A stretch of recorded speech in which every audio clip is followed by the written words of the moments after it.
నమస్తే అండి. కీర్తనలు 115వ అధ్యాయము 13వ వచనం. పిన్నలనేమి పెద్దలనేమి తన యందు భయభక్తులు గలవారిని యెహోవా ఆశీర్వదించును అని వాక్యం సెలవిస్తుంది.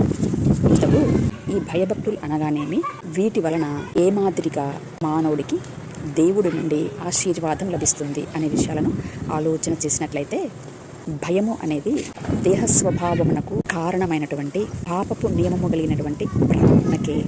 అయితే భక్తి అనేది సంపూర్ణ శరణాగతి ద్వారా ఇట్టి ప్రాణము ఆజ్ఞయందు విశ్రమించినప్పుడు లేదా ఆజ్ఞను గైకొన్నప్పుడు ఒంటరైనటువంటి మనస్సుకు పరమపురుషుడు యందు అనగా కృపాసత్య సంపూర్ణుడైనటువంటి క్రీస్తు యందు ఆశ్రయము కలగటమే ఈ భక్తి అయి ఉన్నది. ఒక్క మాటలో చెప్పాలి అంటే, మానవుడి యొక్క పాపపు నియమము కలిగినటువంటి ప్రాణమునకు భయము నిర్ణయించబడినది. అయితే ఇట్టి పాపపు నియమము కలిగినటువంటి ప్రాణమును వదిలినటువంటి మనస్సుకు భక్తి నిర్ణయించబడి ఉన్నది. ఇంకా సరళంగా చెప్పాలి అంటే, పాపపు నియమము కలిగినటువంటి ప్రాణముతో జతగట్టినటువంటి మనస్సు పాపపు నియమము కలిగినటువంటి ప్రాణమును వదిలినటువంటిదై పాపపు నియమమును జయించినటువంటి క్రీస్తు యొక్క ప్రాణముతో జతకట్టేది కనుక ప్రాణమునకు భయము కలిగి ఉండాలి. అదే మాదిరిగా మనస్సుకు భక్తి కలిగి ఉండాలి.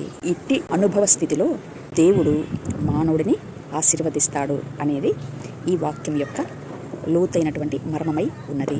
సత్యాన్ని అన్వేషించేటువంటి వారు ఈ మా మాటలను ఆలోచన చేయగలరు. Thank you. నమస్తే.